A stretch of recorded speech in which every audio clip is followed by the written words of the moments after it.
হরে কৃষ্ণ। তো আজকে আমি একাদশীর মাহাত্ম্য নিয়ে ছোট্ট করে একটা ভিডিও বানিয়ে দিচ্ছি। তো প্রথমেই বলবো যে একাদশী করার আগের দিন সংকল্প করতে হয় কৃষ্ণের কাছে, যাতে একাদশীর দিনটা আমরা সুষ্ঠুভাবে পালন করতে পারি, সেটার কৃপা ভগবানের থেকে করে নিতে হয়।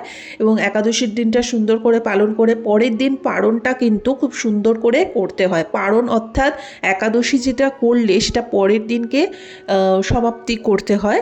তার জন্য একটা নির্দিষ্ট সময় থাকে, সেই সময়ের মতো করে আমাদের পঞ্চ রবিশস্যের মধ্যে থেকে যে কোনো একটা রবিশস্য দিয়ে আমরা পালন করতে পারি। এবং এটাই বলে দিচ্ছি, পঞ্চ রবিশস্য খাওয়া কিন্তু একাদশীর দিন কমপ্লিটলি বারণ থাকে। অনেকেই অনেক কিছু মানে না। পঞ্চ রবিশস্য মানে আমরা সবাই বইতে পড়েই এসেছি যে ধান, গম, যব, ভুট্টা, ডাল, সরিষা, তেল জাতীয় জিনিস, যেমন ধানের মধ্যে চাল, মুড়ি, চিড়া, সুজি পড়ছে, গমের মধ্যে আটা, ময়দা, রুটি, বিস্কুট, হরলিক্স ইত্যাদি পড়ছে।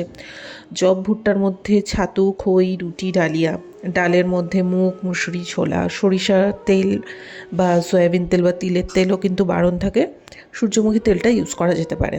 তো এগুলোকে পঞ্চ রবিশস্য বলা হয়। অনেকেই কিন্তু একাদশীতে শুধু চাল বাদ দিয়ে বাকি সমস্ত কিছুই খাওয়া দাওয়া করে থাকেন। তো আমার মনে হয় না সেগুলো করা উচিত বলে পঞ্চ রবিশস্য কমপ্লিটলি একাদশীতে নিষিদ্ধ থাকে, তাতে কিন্তু পাপ আরও বাড়ে।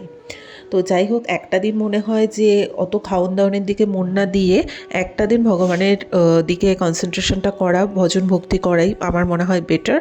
এবং ফল, জল, দুধ, কাঠবাদাম, আরও অনেক কিছু খাবার দাবার আছে, সেগুলো খেয়ে একাদশীটা সুষ্ঠুভাবে পালন করাটাই বেটার। এবার বলি যে একাদশীর মাহাত্ম্য। ভগবান একবার যমরাজের কাছে গেছিলেন, তখন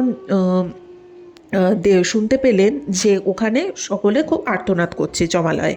তখন তো আর আমরা সবাই জানি যে যমরাজ হলেন, কেউ ভুল করলে শাস্তি উনি দিয়ে থাকেন। তো যাই হোক, অনেকক্ষণ আর্তনাদ শুনতে পেলেন জমালয়ে কৃষ্ণ। তখন যমরাজকে বললেন, ওরা কি করছে, এভাবে আর্তনাদ কেন করছে? তখন যমরাজ বললেন, ওরা নরকে দণ্ডভোগ করছে, অনেক পাপকর্মের ফল পাচ্ছে। ভগবান তো দয়ালু, উনি ভাবলেন এদেরও উদ্ধারের ব্যবস্থা করতে হবে। তখন ভগবান সেখানে এক নারীকে সৃষ্টি করলেন, তার নাম হলো একাদশী। অপূর্ব সুন্দরী সে নারী। তা ভগবান বললেন, এই একাদশীর দিনে যারা একাদশী ব্রত পালন করবে তারা জমালয়ে আসবে না, সমস্ত পাপ থেকে মুক্ত হবে। তো সবাই একাদশী ব্রত পালন করা শুরু করে দিল। তো সেই করতে করতে সবার পাপ ক্ষয় হয়ে গেল এবং কেউ জমালয়ে আসলো না। তখন পাপ পুরুষ বলল, প্রভু, যেদিন থেকে আপনি একাদশী ব্রত সৃষ্টি করেছেন সেদিন থেকে সবাই মুক্ত হয়ে যাচ্ছে, আমিও তো আপনার সৃষ্টি, আমার জীবন রক্ষার একটা উপায় দিন। তখন কৃষ্ণ বললেন, যারা এই একাদশীতে পঞ্চ রবিশস্য খাবে তাদের মধ্যেই সেই পাপ প্রবেশ করবে।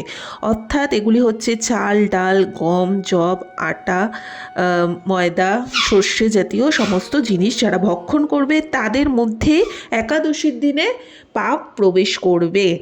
তো সেই কারণে একাদশীতে পঞ্চ রবিশস্য খাওয়া বারণ থাকে, এবং এটাই হচ্ছে টোটাল একাদশীর ব্রত। কারণ শুধুমাত্র একাদশীর ব্রত পালন করে তো যে কেউ যে কোনো পাপই পালন করলে সে উদ্ধার হয়ে যাচ্ছে। তো সেই কারণে যমরাজ বলেছিলেন যে আপনি আরও কিছু বলুন, যাতে করে মানে একটু কঠোর করতে বলেছিল। তখনই কৃষ্ণ এটা বলেছিল যে একাদশীর দিন যারা পঞ্চ রবিশস্য খাবে তাদের মধ্যে তাহলে সেই পাপটা ঢুকে যাচ্ছে। তো একাদশীর মাহাত্ম্য সম্বন্ধে তোমাদের কেমন লাগলো অবশ্যই জানিও। ভালো লেগে থাকলে লাইক, কমেন্ট, শেয়ার, সাবস্ক্রাইব করে দিও। হরে কৃষ্ণ।